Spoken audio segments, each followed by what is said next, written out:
Bismillahirrahmanirrahim. Assalamualaikum warahmatullahi wabarakatuh. Perkenalkan, nama saya Lismawati. Saya di sini akan menjelaskan materi pembelajaran PAI kelas 4, bab 10 tentang kisah Nabi Muhammad SAW membangun masjid dan menjalin ukhuwah. Sebelum belajar, mari kita membaca doa terlebih dahulu. Bismillahirrahmanirrahim.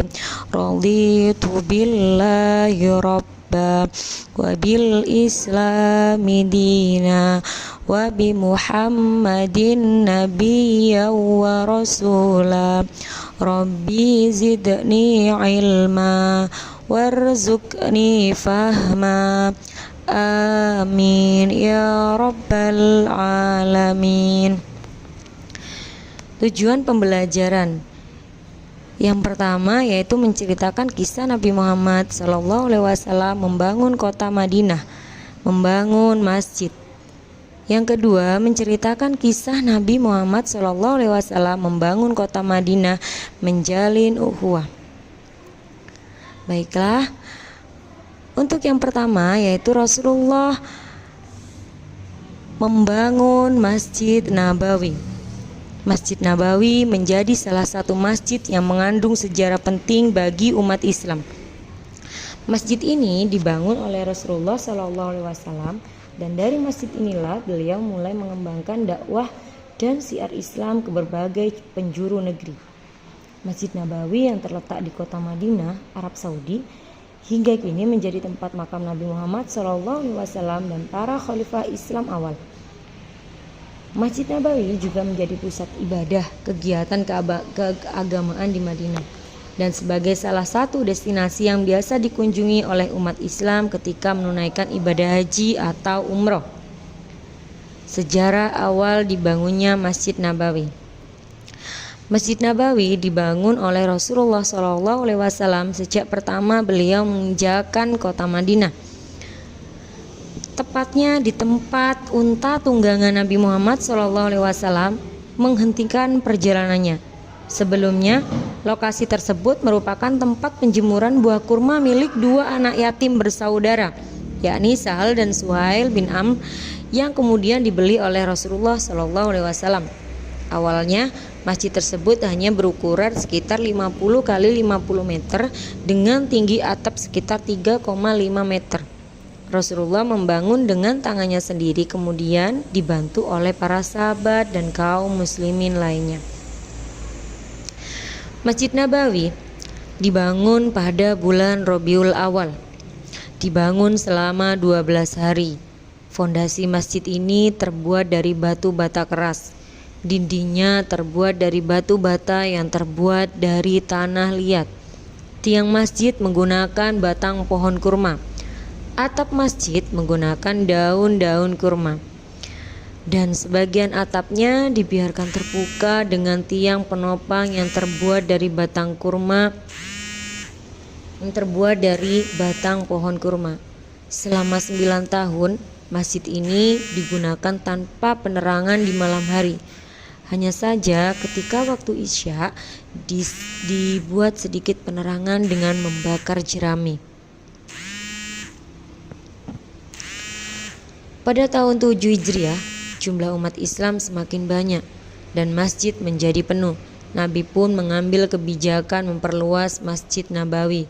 Beliau tambahkan masing-masing 20 hasta atau 10 meter untuk panjang dan lebar masjid. Siapakah yang menanggung biaya pembebasan tanah tersebut? Utsman bin Affan. Utsman bin Affan adalah orang yang menanggung biaya pembebasan tanah untuk perluasan masjid saat itu. Peristiwa ini terjadi sepulangnya beliau dari perang Khaybar. Kemudian, apa saja bagian-bagian pembangunan Masjid Nabawi? Pembangunan Masjid Nabawi yaitu yang pertama mimbar Nabi. Awalnya Nabi berkhutbah di atas potongan pohon kurma. Kemudian para sahabat membuatkan beliau mimbar. Sejak saat itu beliau selalu berkhutbah di atas mimbar. Yang kedua adalah Raudhah. Raudhah adalah sebutan untuk suatu tempat yang sangat istimewa di dalam Masjid Nabawi. di Madinah. Tempat ini terletak di antara mimbar dan makam Nabi Muhammad SAW dan sering disebut sebagai taman syurga. Raudhah dianggap sebagai tempat yang istimewa, penuh berkah dan mustajab untuk berdoa. Yang ketiga yaitu Sufah Masjid Nabawi. Rasulullah mengajak para sahabatnya membangun atap masjid sebagai pelindung bagi para sahabat yang tinggal di Masjid Nabawi. Mereka adalah orang-orang yang hijrah dari berbagai penjuru negeri menuju Madinah untuk memeluk agama Islam.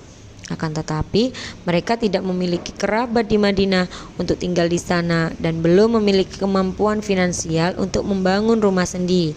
Dan mereka dikenal dengan Ashabu Sufa. Itulah adalah bagian-bagian dari pembangunan Masjid Nabawi. Kemudian Nabi Muhammad juga menjalin ukhuwah. Nabi Muhammad menjalin ukhuwah Islamiyah dengan berbagai cara, salah satunya dengan mempersaudarakan kaum Muhajirin dan kaum Ansor. Beliau juga menjalin hubungan baik dengan masyarakat Madinah, termasuk kelompok non-muslim, dengan memberikan kebebasan beragama dan menawarkan perjanjian untuk tidak saling menyerang. Nabi Muhammad juga mempersaudarakan kaum Muhajirin dan kaum Ansor. Setelah hijrah ke Madinah, Nabi Muhammad mempersaudarakan kaum Muhajirin, yaitu orang-orang yang hijrah dari Mekah, dan kaum Ansor, orang-orang yang tinggal di Madinah yang mendukung hijrah. Persaudaraan ini bertujuan untuk membangun rasa persatuan dan saling membantu antar kedua kelompok tersebut. Hubungan dengan masyarakat Madinah.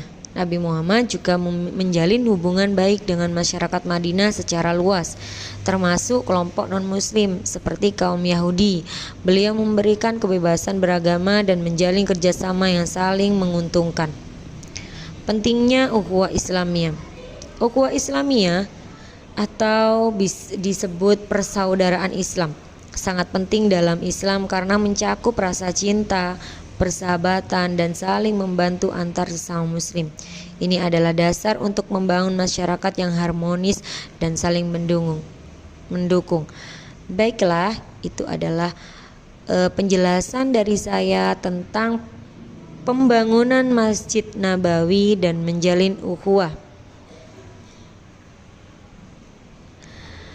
Mungkin hanya itu saja yang dapat saya sampaikan. Semoga bermanfaat dan sampai jumpa di materi selanjutnya. Wassalamualaikum warahmatullahi wabarakatuh.